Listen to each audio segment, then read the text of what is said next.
to maybe start with a personal reflection on what remembrance means to me and the associated costs to the war and conflict to it. And it starts 20 years ago when I stood at that Senate half in the city centre. I was a young 15-year-old boy, and as I observed that act of remembrance, I kind of knew what it was, but I didn't know what it truly meant. There were crowds of people that filled up the diamond, 3 and 4 people deep in some cases. Sombre faces, some with tears in their eyes, but glimmers of poppies in all directions, worn by young and old. I remember seeing rows and ranks of military veterans. They were lined up, they were looking sharp, and they were all marching in step.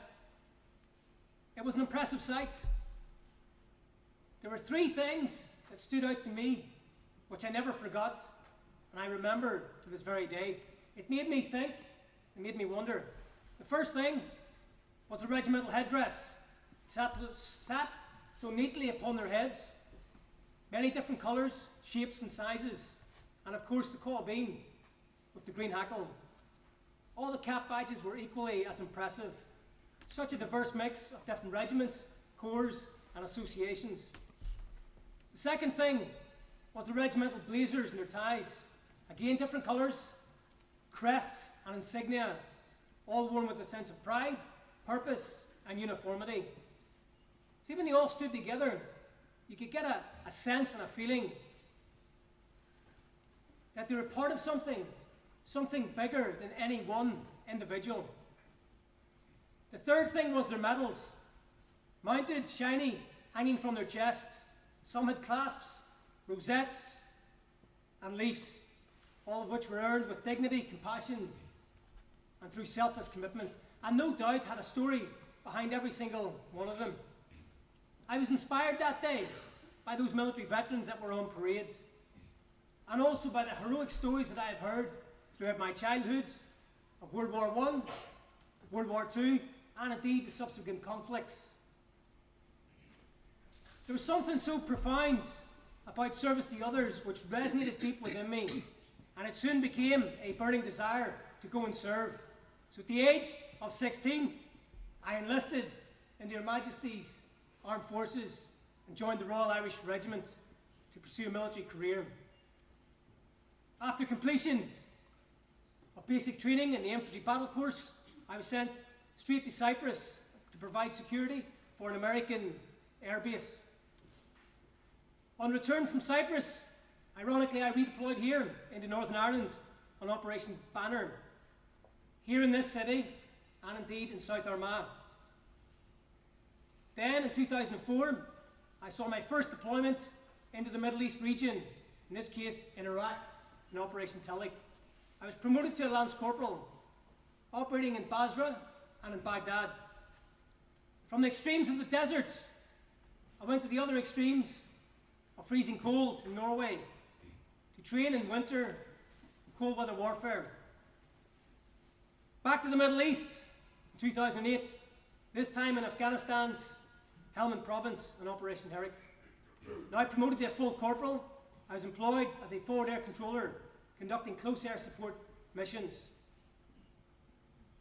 And again, I redeployed for my second tour of duty in Afghanistan, this time as a platoon sergeant and a platoon leader of around 40 men under my command. I knew what to expect because I'd been there before. I'd gained some combat experience, but this time we had a rough start. Within the first days of that deployment, we were in close contact with the enemy. Daily gun battles ensued and continued for weeks. That's when we started taking our casualties.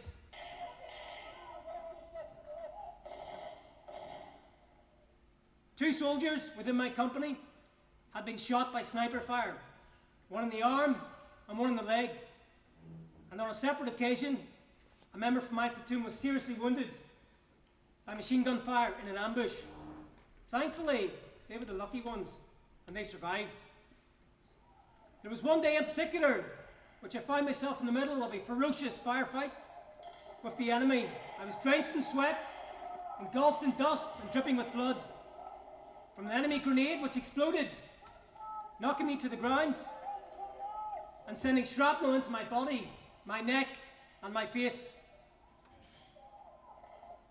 As I was lying there, it was in that moment that I felt that rush of adrenaline, determination and focus to get back up, dust myself off, wipe away the blood, and get back in the fight. There was no hateful or vengeful thoughts, just a moment of absolute clarity of motivation. I cared deeply for my men. I couldn't bear the thought of letting any of them down. My compulsion was to encourage, inspire, and reassure each and every one of them. The bond between us is fostered in war and conflict. This bond of camaraderie goes beyond the battlefield, and it applies equally to all of my fellow veterans. They are my brothers and are my sisters for the rest of my life. They were off from all walks of society. They had different backgrounds, cultures, and religions. Most were from Northern Ireland, some from the Irish Republic, and a few from Great Britain and across the Commonwealth. I trusted these men implicitly with my life, no questions. I think they reflect the very best of society that perhaps we can even learn from today. Mutual respect, selfless commitment, and service to others. But there's nothing new in what I've just said. As over 100 years ago, in the First World War, Irishmen, Ulstermen, from the 10th and 16th Irish Divisions and the 36th Ulster Division displayed the same characteristics and attributes during the Battle of the Somme. So when I stand at the Senate half, I do as a local veteran nothing more and nothing less. When I observe that act of remembrance, I can reflect on those same three things that I remembered 20 years ago. Only this time, I now know what remembrance really means to me. The regimental headdress. Now I know what lays beneath, inside the heads of our veterans. Even though they've returned from war and conflict, let me assure you now, for some of them, their battle continues. Silently, mentally, unknowingly. In the Somme, they called this shell shock. In Afghanistan, and today, we know it as post-traumatic stress disorder.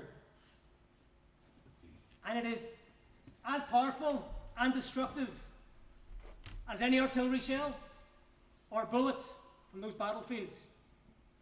The regimental blazer, I now know what lays beneath it. It hides away the physical wounds from war.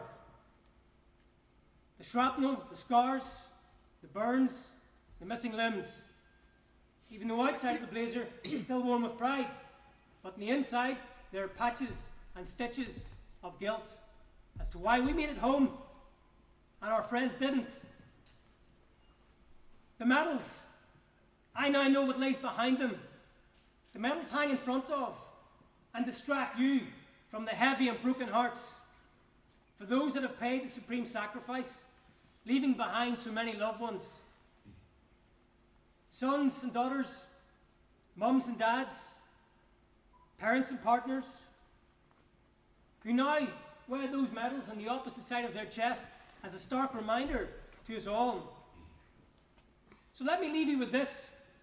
Remembrance is precisely that. It's to remember, nothing more and nothing less. It does not glorify war, but instead marks the sacrifices made in war. We use the poppy to signify this. To wear it or not to wear it is a personal choice. A choice made only possible by those of whom we remember.